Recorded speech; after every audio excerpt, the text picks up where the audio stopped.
បាទតាមស្រែតាមចំការបាទបងប្អូនអ្នកស្រុកភូមិព្រៃភ្នំបាទគាត់មានដាំដើមចេកដាំដំណាំហូបផ្លែចម្រុះបាទបងប្អូនខ្លះក៏គាត់ធ្វើចំការតឡងបងប្អូនខ្លះក៏គាត់ធ្វើចំការចេកបងប្អូនខ្លះគាត់ដាំស្វាយដាំខ្នុរបាទគាត់ដាំក្រូចដាំអីចឹងគាត់ទុកគ្រាន់គាត់មកចំការគាត់បានបេះហូបបាទហើយបងប្អូនខ្លះក៏គាត់ដាំដំណាំចន្ទីបាទគាត់ដីចំការគាត់គឺมันបានដាំសុទ្ធទេបងប្អូនបាទគាត់ដាំចន្ទីជាចំការទី1ដែលគាត់បាទដែលគាត់ដាំហើយបន្ទាប់មកគាត់ដាំដំណាំតបសំក៏មានស្វាយមានចេកបាទដូចខ្ញុំដើរកាត់មិញគឺគាត់មានដាំចេកច្រើនបាទទុកគាត់ពេលគាត់មកចំការមកអីចឹងគាត់បេះហូបពេលខ្លះគាត់អត់បានមកចឹងទៅក៏ចេកទុំចេកអីក៏អ្នកមកស្រែចំការដើរកាត់ដូចជាខ្ញុំអីចឹងទៅបាទក៏បេះហូបខ្លះចឹងទៅបាទហើយនេះគឺជាបាទដីដាំដំឡូងបាទភ្លើងឆេះបាទមិនដឹងថាម្ចាស់គាត់ដុតឬក៏គេដុតវារៀលមកព្រោះចំការតាមនេះវារៀងល្អដែរហើយស្មៅក៏វា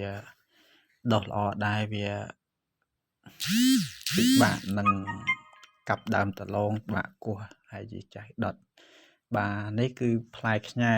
ម៉ែបងប្អូនបាទស្គាល់អត់នៅចំការនេះគឺស្បូរណាស់បាទផ្លែហ្នឹងគឺវាមានរោមហើយពុកម៉ែបងប្អូនដើរព្រៃឃើញផ្លែហ្នឹងបើយើងដើរប៉ះឬក៏ដើរក្រោម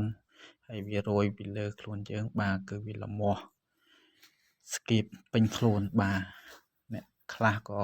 ចាញ់ល្មាស់ក៏ល្មាស់ខ្ទួលពេញខ្លួនបាទហើយតាមការនេះបន្លាដែលហៅបន្លារាវ៉ាល់បាទបន្លាហ្នឹងប៉ះសាច់យើងនឹងអាមុតឲ្យបាក់បន្លាជាប់សាច់ទៀតបាទក៏សម្បូរដែរថា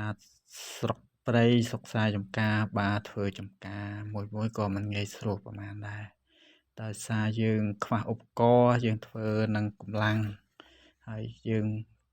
ពេលខ្លះក៏ត្រូវការលុយសម្រាប់ជួលអត្រាឲ្យគេឈូសឆាយព្យួរចឹងប៉ុន្តែយើងធ្វើអត់ឈ្នះបាទនេះគឺជាបន្លារាវ៉ាល់ហើយពុកម៉ែបងប្អូនមកគុំវាដុះក្រាស់ម៉ឹកចូលចង់ចោះពេលខ្លះយើងត្រុសត្រាយអីហ្នឹងក៏វាអត់មានពេលចឹងមានតែដោះតាមដំណើរព្រោះចំការបងប្អូនមួយគាត់ធ្វើច្រើនចឹងមិនងាយយើងថែទាំបាទតែចឹងទៅដំណាំដំឡូងក៏មិនសូវបានផលបាទហើយ